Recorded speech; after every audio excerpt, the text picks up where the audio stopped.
series, Journey to Mo Life. And we are doing that with the other creators that have either done it before or just helping us along the way. You guys know last week we talked about intellectual property, protecting it, and how important that is, especially as we are trying these new tools and seeing what that requires and how it can empower creators, but also harm creators, and how important it is to protect ourselves. And you guys know that propelled us right into today's conversation, where we are actually going to be talking about how creators are standing up right now to fight for those rights that they should be given as a creator, right? So we are very honored to have Miss Kyra Jones here. And as you guys can see, I love the flyer that you had, or the poster that says my ads should not be fatter than my paycheck. Okay, and we're going to talk about all of it. We're going to explore her journey, see what she's done to get into the industry so far, because she has, like I said already, been on different TV networks, where we say, hey, we're going to create our show and just try to pitch it to TV networks and enter this space. She's been there, done that, and sees the issues that they're facing now, and what we as creators that are entering the space can kind of do, as we can support those that are already there, come together with those that are already there, and start building again a future that works for us all. Especially because in this time, I know a lot of us people in Web3 and NFTs, we've been fighting that copyright cartel, as they like to say, that, are trying to almost encompass everyone's intellectual property and then kind of give it back for nothing. And so I'm very excited about this conversation. So without any further ado, and shout out to Latisse too, because I gotta say Miss Latisse Brown did hook this up when I'm like, we gotta talk with a writer. I know a few, but we really need someone that really has been in this, that really knows what they're doing, really in the streets, fighting and representing. And I'm so grateful that you were able to connect this. So shout out to you again, Latisse. You definitely gonna be in this conversation. But Miss Kyra Jones, I would love to start by you introducing yourself and just telling us a little bit about who you are. Hi, everyone. I'm Kyra. I am a WGA writer. I also a SAG actor, so I'm on double strike at the moment. I'm based in Los Angeles. The last two shows that I wrote on, or I guess the first two shows and last two shows I wrote on were Queens on Hulu. Queens on ABC and Woke on Hulu. And then right before the strike started, I was developing a few of my own shows for a couple of major studios. That's mostly it. I guess we'll find out more about me with the questions. Yes, and we're going to get right into it, because that is amazing to be on something like Hulu and shows that I think most of us are maybe familiar with, and at least platforms that people are familiar with, and like you said, writing for that. So I would love to just start by knowing how you started by writing for different networks. So what was your journey like when you got started entering into this entertainment industry? I started as an actor. I started acting by industry standards a little bit late. I don't know if that's actually true, but I feel like a lot of my colleagues started acting maybe in their childhood years, but I started acting in high school, and I liked it enough and thought I was good enough to go to college for it, so I did. So I majored in theater, and just while I was there, I was so not to date myself, but when I was in college, this was before we kind of had this renaissance of Black television and film that we're still kind of in now. So there was no Insecure yet, no Atlanta, none of those shows. I think toward the end of my college days, that's when Scandal came out. So there wasn't really a whole lot of options as far as Black TV and film was going outside of Tyler Perry. So I was kind of like, oh man, I kind of want to be on the ground floor of creating those projects, and as an actor, you kind of just get plopped in at the very end. So I was like, I would like more agency in that process. So I started writing, but I figured out that I was interested in writing kind of late, my senior year. So I didn't major in film or screenwriting or anything and just graduated and decided it was too late for me to figure out how to break into TV and film, was not true, but I just didn't know what I was doing because I didn't have the experience that my friends who had majored in television and film did. So I went into acting, which led me to the indie filmmaking space in Chicago. So I lived in Chicago up until last year. So I got into the indie filmmaking space as an actor, but then was really intrigued by seeing a lot of creators my age who were mostly of like underrepresented identities, so lots of black folks, brown folks, queer folks, women who are normally running sets, seeing them creating and writing and directing and seeing a lot of success with those projects. So I was like, you know what, if they can do it, maybe I can too. So then I also made a web series called The Right Swipe back in I think it came out in 2019. So we started making it in 2018, came out in 2019. We did the festival circuit with that, had a pretty good run on the festival circuit. And that just kind of was it really just solidified that I wanted to be screenwriting and I needed to do that seriously. And then 2020 came and we were all locked down and I was working full time remotely, so I had extra time to start writing, to be writing. So I wrote my first pilot and then started submitting that to different contests and festivals. I won a few of them. And then that led me to submitting to a program called Cover Flight Pitch Week. So they select you, they set you up with different they say they're pitch meetings, but they're not. They're like mini generals with different executives. And one of the executives that I had a meeting with ended up being, so one of the executives is from the company that produces the show Woke.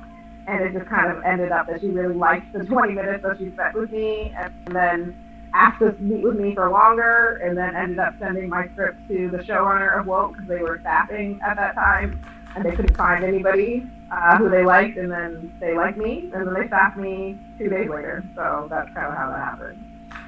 Wow.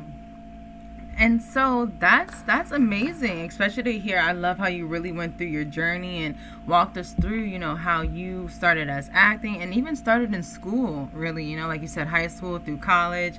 And that makes, I know, someone like myself, who's like, man, I ain't even do it back then. I didn't know I was even going nowhere near this path. To be feeling behind, but like you said, still trying and getting that experience and rubbing elbows with the right people so that you ended up in the right space to even continue to propel you. But then we end up in this place, right, where like now you said you are writing for a major show like Woke, but now there's this writer's strike that's happening.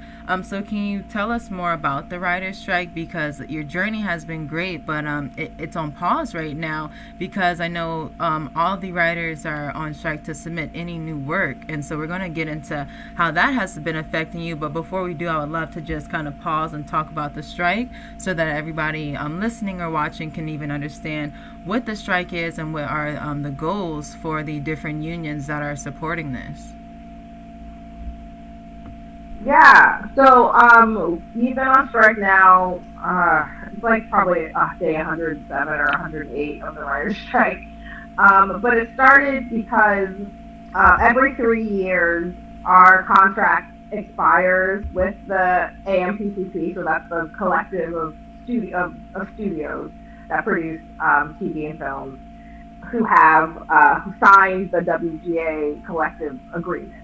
So every 3 years that expires, so we have to negotiate it again. So that's our opportunity to make more demands because as the film and television industry changes, our needs change as writers. And so a lot of the changes that have happened, mostly because of studio greed, some of the changes that we need to address are one, residuals. So the residual payments for shows on streaming are significantly lower than on broadcast or cable. So, like for example, if you have a show that is syndicated on cable or broadcast, if you wrote an episode of TV and it gets repeated, you get, if it's an hour long, it's close to $40,000 every time that episode is repeated. Whereas on streaming, if that episode is on a streaming platform, you only get like $7,000 a year, period. Doesn't matter how many times people watch that episode. So that's like a significant decrease. And a lot of times the studios aren't even paying the residuals at the rate they should be. So sometimes people are not even seeing that $7,000 what they should. Wow. So that's one thing, residuals.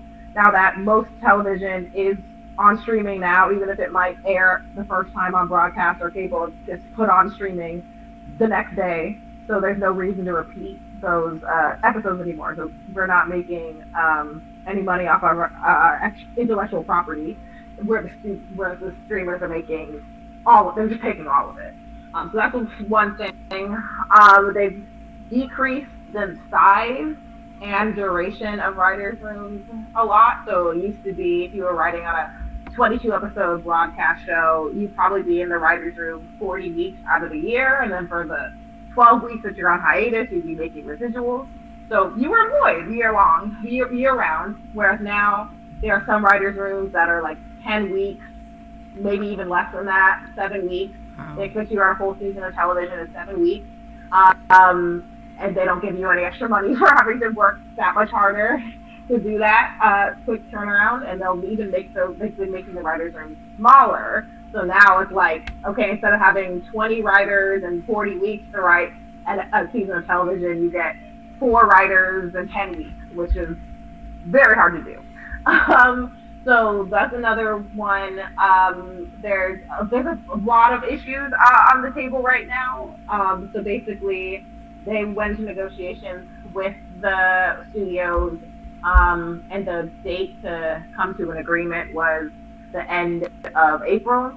The studios did not really negotiate in good faith. They rejected most of our proposals, all of which were just to like make this career sustainable again, because I know there's a lot of writers who are on food stamps, who can't pay their rent, who had moved back in with their parents, and not because of they're not working hard enough or they're not talented, but because of the way that the studio's greed has systemically changed this industry and made it very, very difficult to be able to make ends meet on a consistent basis. So that basically we just like try not to be poor. This is why we're on strike.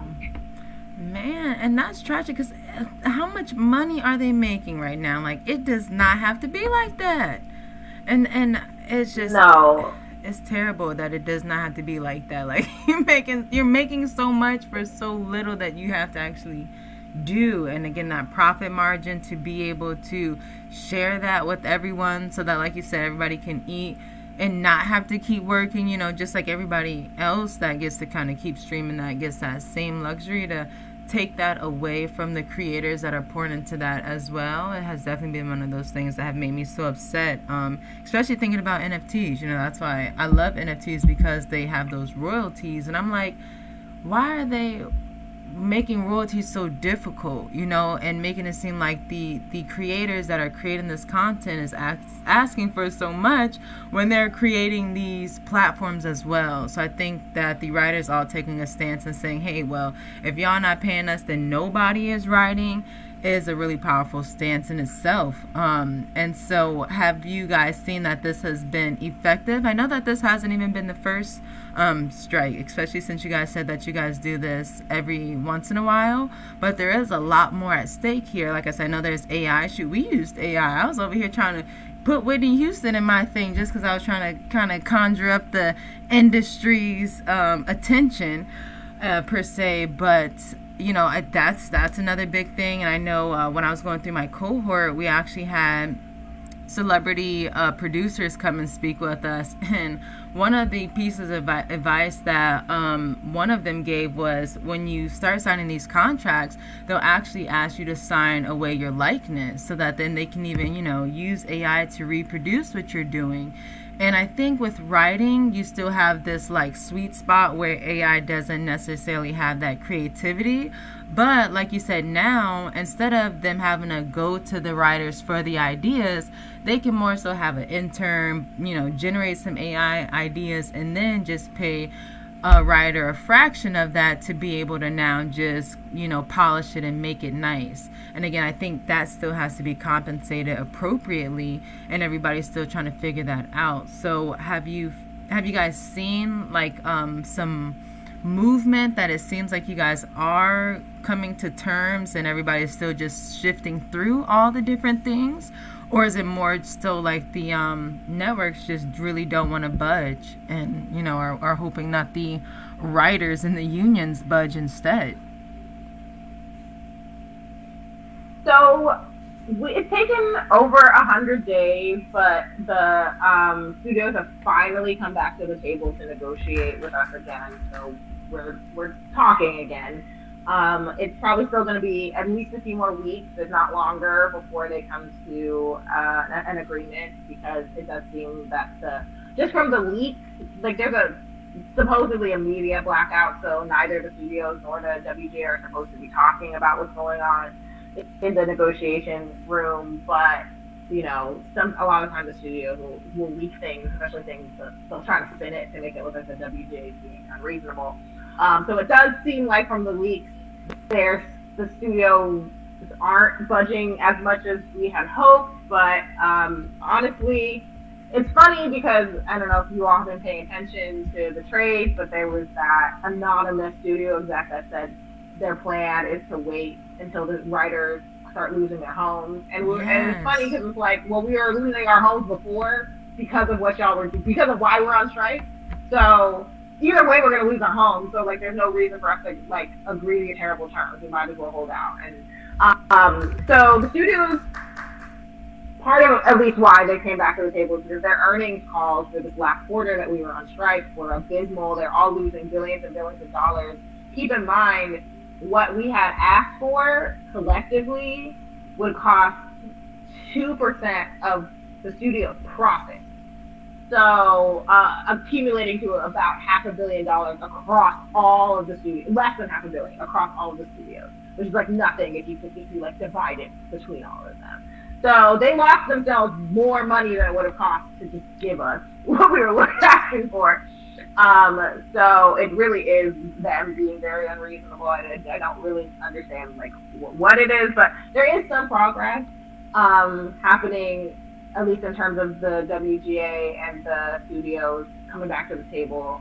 I think a lot of the progress is being made as far as the public education about the entertainment industry, because I do think that a lot of people have the misconception that writers and actors are all of us are rich. I've literally even had people call writers the 1% because they see articles about the Shonda Rhimes and Ryan Murphys of the world getting these $300 million overall deals. But that is not the case for most of us. Most of us are living paycheck to paycheck. A lot of us are below the poverty line, especially in Los Angeles. Like even when we are working consistently, most of us are middle class, maybe upper middle class if you're lucky.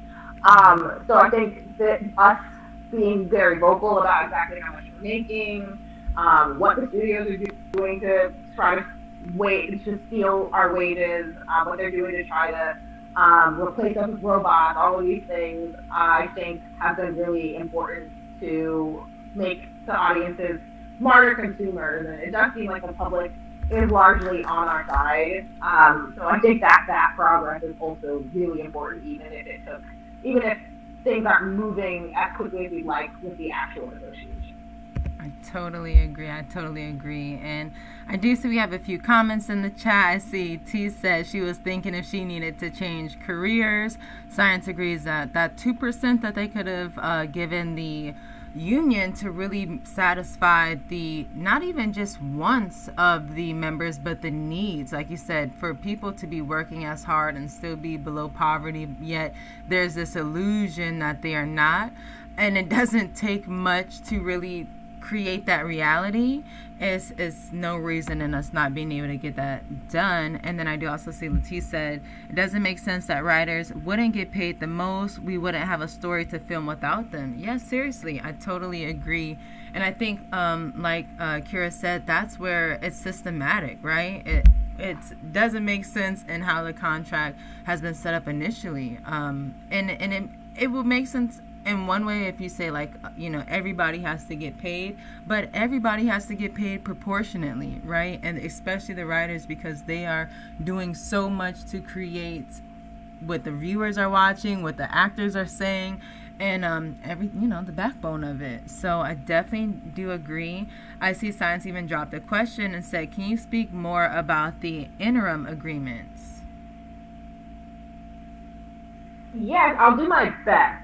I am in SAG as well, but I'm going to be honest, I paid a little bit less attention to the SAG strike as I have the WGA strike, simply because we were on strike first.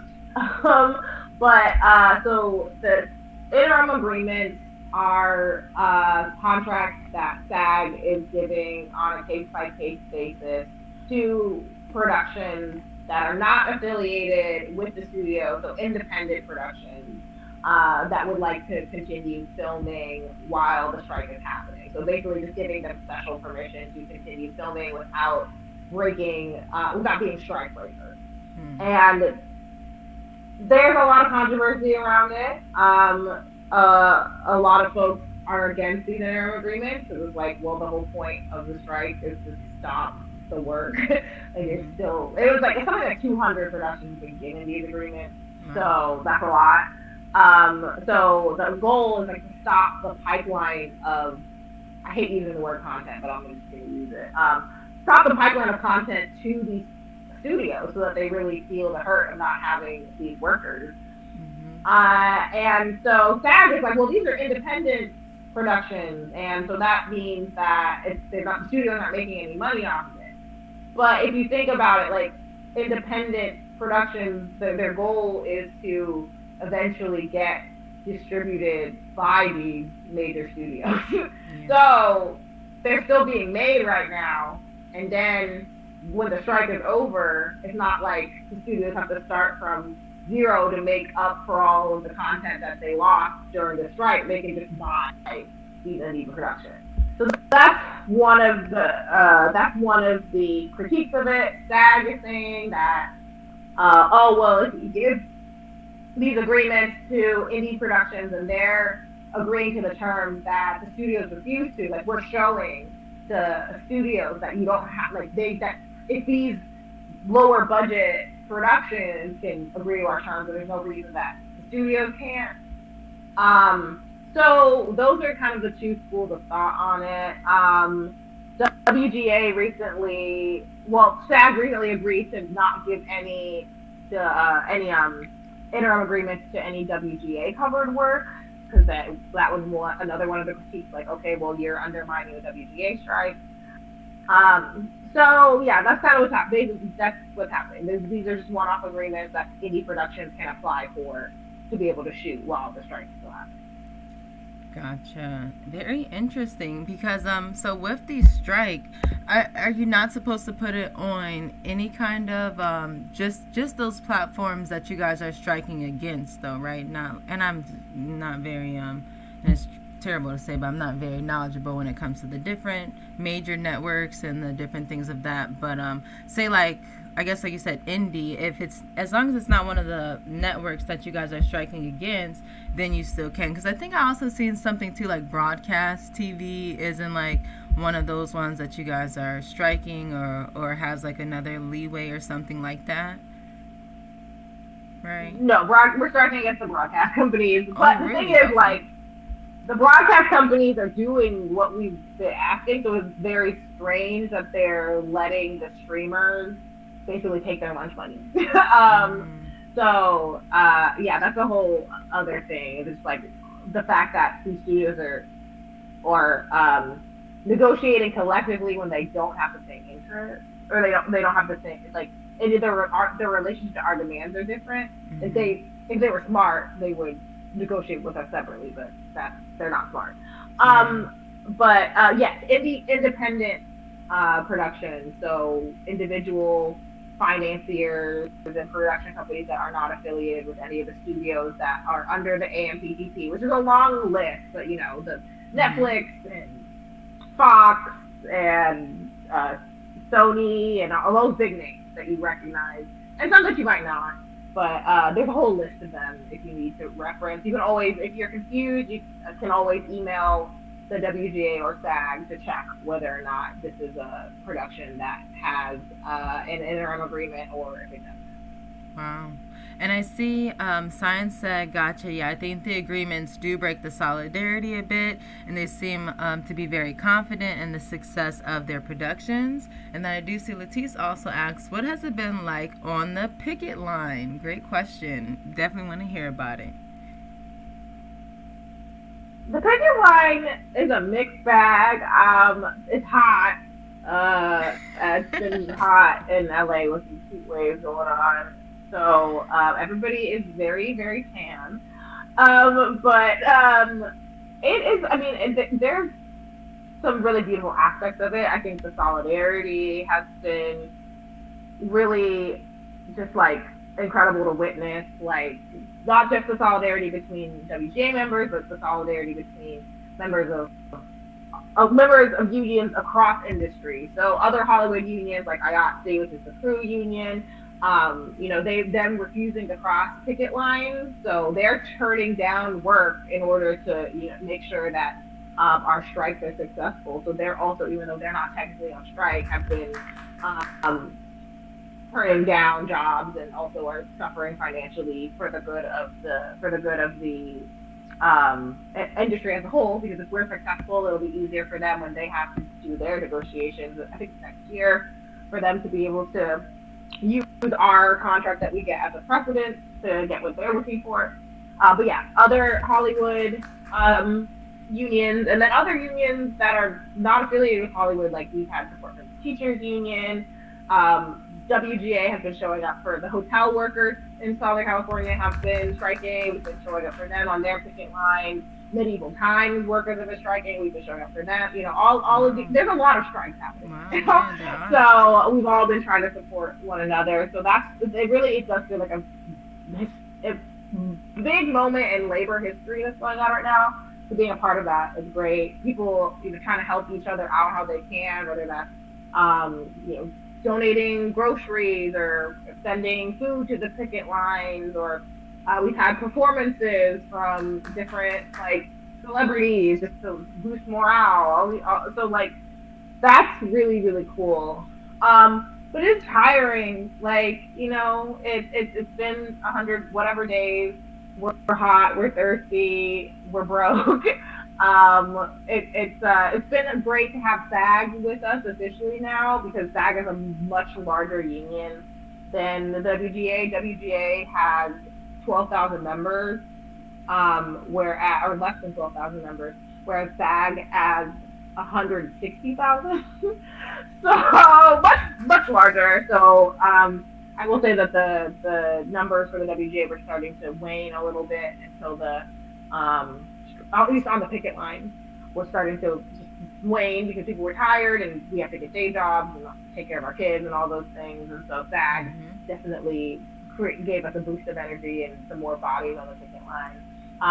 There's lots of celebrities on the picket lines. It's kind of funny because a lot of the times they're really not there to be seen. They're there to just do their union duty and join us. But it's just like, oh, hey, that's Rosario Dawson, but she's wearing a hat and sunglasses. Oh, hey, that's you might see your celebrity crush. I'm gonna just say that's what it is like on the picket line. So don't look too crusty.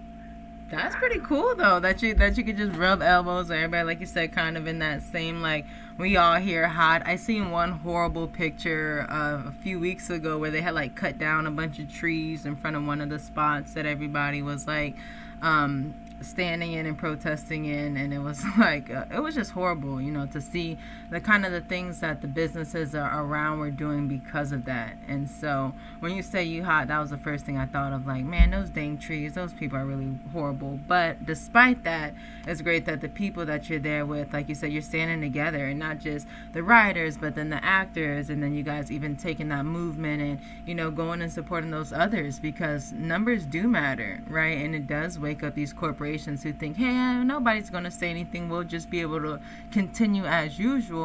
And when you pause business, it does start to shake stuff up, and money talks. And with that, I did have a question just to see how you had been adjusting with the strike happening. Like you said, it has been 100 days now.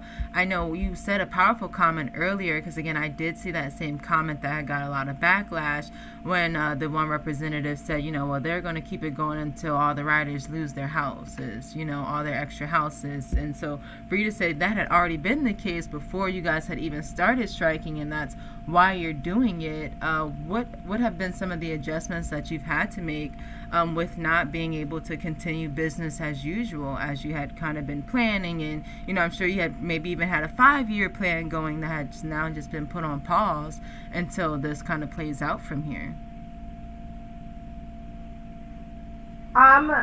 The adjustment the main adjustment that I had to make was I had to get a day job. So I worked in higher education before I started writing full time. And so just coincidentally, the job that I had before, they reached out to me because they were losing a staff member, and they were like, hey, would you be able to work part-time remotely until we replace this person? And I was like, oh, perfect timing. We're about to go on strike. So I had to get a couple of survival jobs, as a lot of WGA and SAG members have. They didn't have them before because a lot of us had to have them since we frequently have long stretches of unemployment. I was unemployed all of last year, so that was also hard because I was like, well, I used all of my money being unemployed, all of my savings being unemployed last year, and then as soon as I got a job, we went on strike again. We went on strike, so financially had to make some adjustments. I'm lucky that I know that I have a job to go back to as soon as this is done, whereas a lot of other people don't. So I'm kind of like, okay, well, I can just put on my credit card. I'll be able to pay it off later, but trying not to do too much. Yeah, I mean, it's definitely hard. We're